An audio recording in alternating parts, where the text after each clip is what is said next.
New Jane Remover is out, and people on Twitter are already hailing it as album of the year when it's been out for like a week. And this is actually extremely based. An album better than this coming out this year feels pretty unlikely to me, and if you disagree with me, you need to go listen to the album 3 more times. Frailty was the first album that Jane Remover put out back in 2021, adding Jane's unique flavor to a hyperpop sound that was really big at the time. A couple years later, in 2023, we got Census Designated. This album departed from the hyperpop sound on Frailty in favor of something with a little bit less electronic presence. It felt more in line with some of the modern shoegaze that was coming out at the time, although definitely higher quality since Jane is an actual good songwriter and isn't just a TikTok merchant.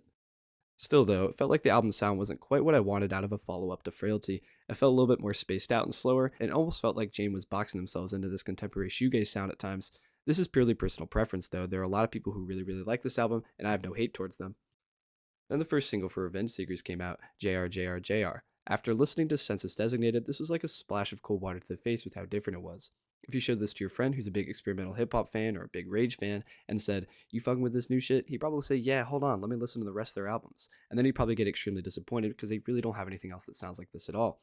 Yes, this happened to me. Regardless, though, this was a breath of fresh air for someone who didn't enjoy Census Designated quite as much, and I was really excited for the new album to come out. And then it did.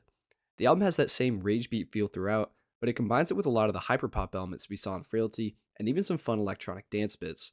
A little bit of the shoegaze distortion guitar from Census Designated is there, but the intensity is turned up to 11 on it and everything else. The production creativity on this album is what's most impressive to me. The shit has sounds that I don't think I could have conceived of before hearing them. The combination of Danny Brown rapping over Jane Remover electro hyperpop is some of the stuff dreams are made of, I'm pretty sure. The creativity that oozes out of every aspect of the 49-minute runtime blows me away and keeps me coming back to these songs again and again. I feel like I hear something new every time, or I enjoy the song in a different way. The album manages to tie together its different styles and influences in ways that make the songs accessible to the ears, which is a big benefit to the record in my opinion.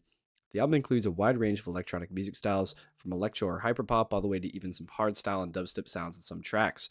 Combining its cacophony of electronic sounds with some more familiar rage beat or EDM style percussion makes the music easier to follow. The inventive style of Jane's music becomes more digestible in a way.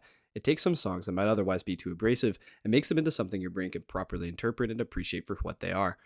If you enjoy hyperpop, you'll like this album. If you like Two Halls, you'll like this album. If you like net spend, you'll probably like this album.